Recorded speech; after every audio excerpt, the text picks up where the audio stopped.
To be the world's leading automaker, Tesla needed China, both to make cars and to sell them.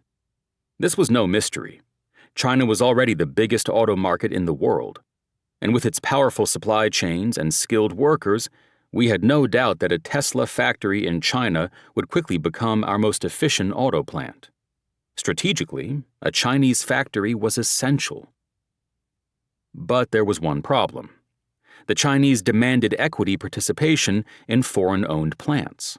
Global manufacturers were eager enough for a foothold in the Chinese market that they readily accepted the condition.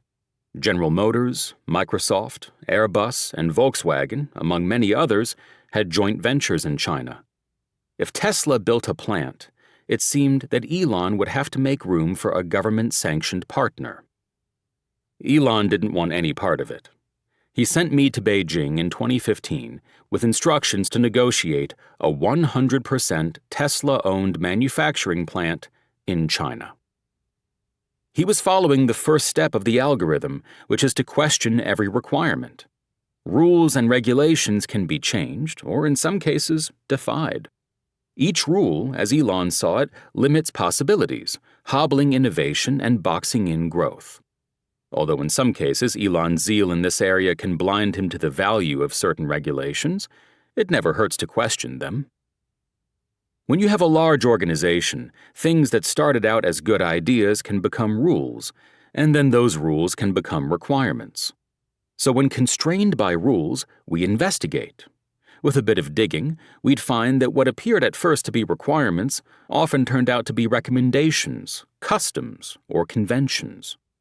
Laws had to be obeyed, especially the laws of physics, but not all requirements were laws, and not all of them came from governments.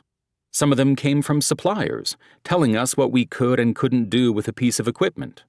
But when we drilled down, those instructions were often just what an engineer at that company simply viewed as reasonable or a best practice. It was not a hard and fast rule. Sometimes, one of our engineers would insist that a new approach was dangerous. Of course, we took this seriously, but questioned it at the same time. Were the engineers right? Did they have data to back up their claim? A corporate culture expands its possibilities if it looks at every no as a potential yes. This can lead to all kinds of breakthroughs, both big and small. Elon trusted that we'd find a way around the Chinese edict concerning foreign ownership. It was a rule that gave the Chinese government more control. Importantly, it also gave the government rights to the revenue derived from its ownership. But Tesla needed all the cash flow from that market to survive against much larger and better-funded competitors. From Elon's point of view, there was no reason that Chinese officials couldn't make an exception. My assignment was to find a way for them to make a big one. Upon landing in Beijing, I met with my colleagues there. Robin Ren, a Shanghai native who went to the University of Pennsylvania with Elon, headed Tesla's operations in China. Tom Zhu, an engineer, ran Tesla's retail business in the country. And Grace Tao, formerly a news anchor in the country, ran government relations. This was an incredible team. They knew the language and the culture, they had critical relationships, and they laid out for me the Chinese government's priorities.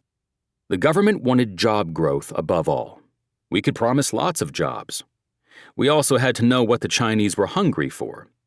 The government's recently unveiled 5-year plan seemed custom-made for Tesla. It called for development in our core specialties, electric vehicles, batteries, and clean energy. We headed into negotiations with a powerful hand. I flew over for about a week every month.